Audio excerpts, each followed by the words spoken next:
Thanks for joining us from the Ohio AgNet Voice You Know with the News You Trust studio, sponsored by BASF, where you can count on the trusted performance of Allivo seed treatment to protect your soybean crop. It's a Wednesday morning, got most of the snow cleaned up that I needed to work through. In the news, according to the U.S. Grains and Bioproducts Council's 2025 and 26 Corn Harvest Quality Report, now it's the 15th such annual survey published globally, and it was done this week. The 2025 U.S. corn crop is projected to be the largest on record.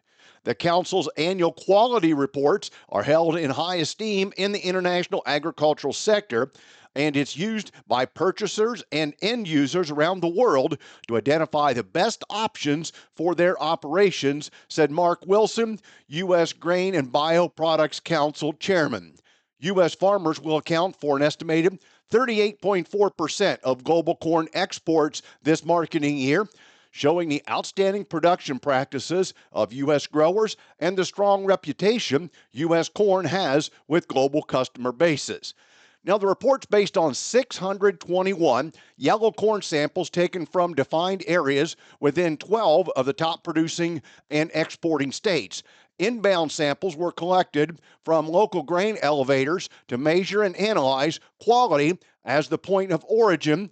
Average U.S. aggregate broken corn and foreign matter in 2025 was 0.3%, half of what it was a year ago, and the lowest level in the 15-year history of the quality report.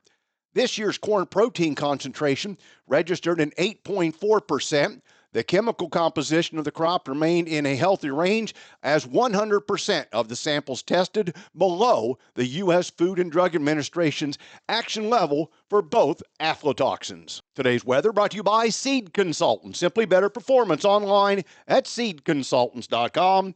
Here's the forecast. Dry here the next several days across Ohio. I'm Chief Meteorologist Ryan Martin. Let's take a look at that forecast update. Arctic high pressure is in control. Today it's sitting to our west, and so that means we still see a decent amount of north flow in front of it. Maybe some lake enhancement here in north and northeastern parts of Ohio. At least cloud cover, but maybe a few flurries here and there. The high sits right on top of us tomorrow. That will likely be the coldest day. And then we get into Friday on the backside, starting to see some south flow, but it doesn't warm us a lot right away.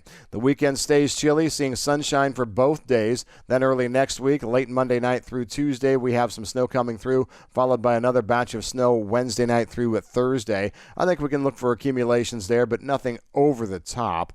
Behind those rounds of moisture, all of a sudden we're talking about warmer air coming up in, particularly for Friday the 12th through the weekend of the 13th and 14th, and then the first part of the following week. In that warm air surge, there's going to be a lot of moisture potential. If it happens, it would be rain and even a few thunderstorms.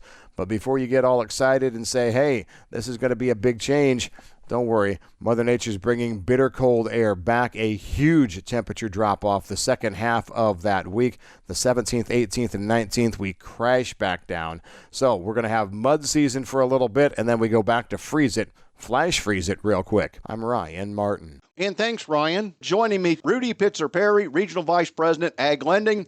Our topic, let's build the scene. Across 56 county fairs in Ohio, attendees rallied together to raise more than 448,827 pounds of food for local food banks through Fight the Hunger, Stock the Trailer, a statewide food drive contest presented by Farm Credit Mid-America and sponsored by Rural First. For 5 years, this friendly competition has united communities to fight hunger while celebrating the spirit of county fairs. This year, Ross County set a new record by collecting an incredible, this is for the county, not overall, 122,640 pounds of food, showing just how powerful local effort can be. What inspired the creation of Fight the Hunger, Stock the Trailer, and how has the program evolved over the past 5 years? Farm Credit Mid-America and Rural First joined together to launch Fight the Hunger, Stock the Trailer, really with the goal to empower youth and strengthen our rural communities. We saw the need. There's a lot of hunger in our communities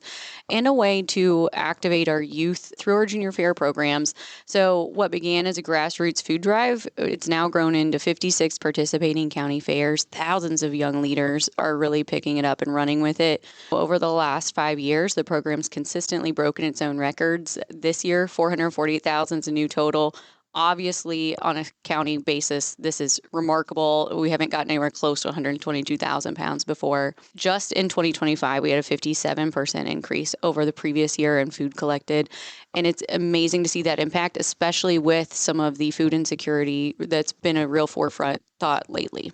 How can someone get more information about Fight the Hunger, Stock the Trailer? Call your local office. We'd be happy to talk to you. And thank you, Rudy Pitzer Perry, Regional Vice President, Ag Lending, Farm Credit, Mid-America. And in other notes, the U.S. Solicitor General said the U.S. Supreme Court should grant review to Bayer on a petition filed by the company that could bring product liability lawsuits to an end on the glyphosate-based weed killer Roundup in an amicus brief filed with the court on Monday.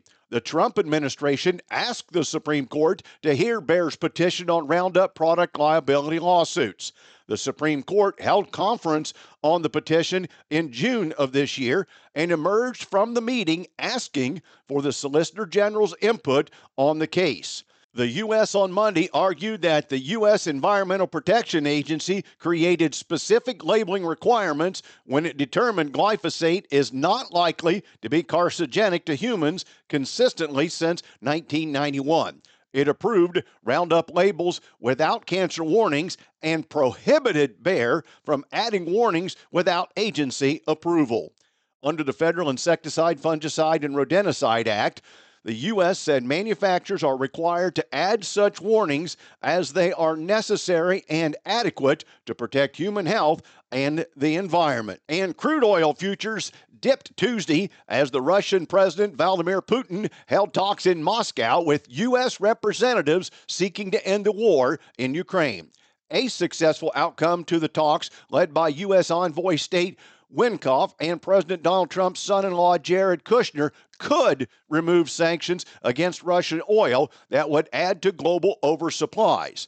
But Putin also warned earlier in the day that he would also wage war, if necessary, against European nations that supported Ukraine in attacking Russian oil tankers and infrastructure. Crude oil futures also came under pressure after Bloomberg reported that more than 180 million barrels of Russian oil were at sea at the end of November, up by 21% over the past 3 months. The increasing volume of Russian oil at sea rekindled concerns of oversupply that had bogged the market down for months. Back with more after this. When you combine the advanced technology of Enlist E3 soybeans with Seed Consultants' dedication to performance in the Eastern Corn Belt, it's a simply better experience. Our Seed Consultants brand soybeans are hand-selected, tested, and proven to perform in your conditions, backed by the local knowledge of Seed Consultants sales professionals. Bind to better soybeans with reliability and results packed into every variety. Visit seedconsultants.com. Attention farmers, a big part of the Keystone Cooperative Advantage is reinvesting in the business to better serve farmer members. That's why Keystone is partnered with Purple Wave for their December 10th agricultural auction featuring equipment in Michigan, Indiana, and Ohio. Fine field-ready sprayers, rogators, and semis, all selling at absolute no reserve. This is your genuine opportunity to enhance your operation with quality machinery. Visit purplewave.com today. Purple Wave Auction. Straight, simple, sold.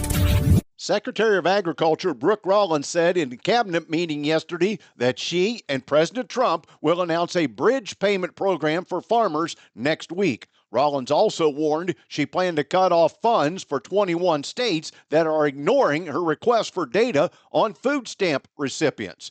Rollins' comments were just a small slice of wide-ranging cabinet meeting in which every agency head went through their bullet points, including thanking the president, criticizing the prior administration for crime, immigration, and inflation, and explaining how their new programs were working better for the country. For her part, Rollins touted trade deals, saying the volume of trade deals would bring the golden age back to rural America, which has been lost for too long.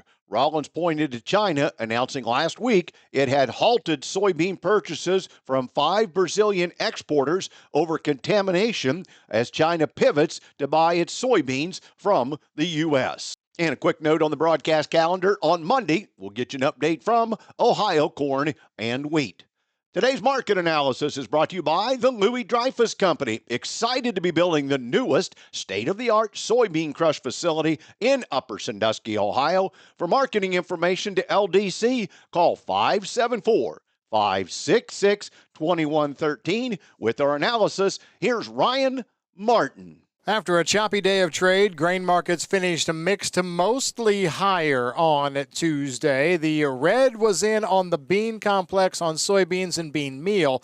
Bean oil not participating as it traded a little bit higher. Green on the screen for corn and all three wheat markets overall. The grains bounce came on Putin's saber rattling. At least that's what the headline said overall. As we take a look at the numbers here, there was very little fresh input except for needing confirmation of slowing Black Sea grain flows to sustain rallies.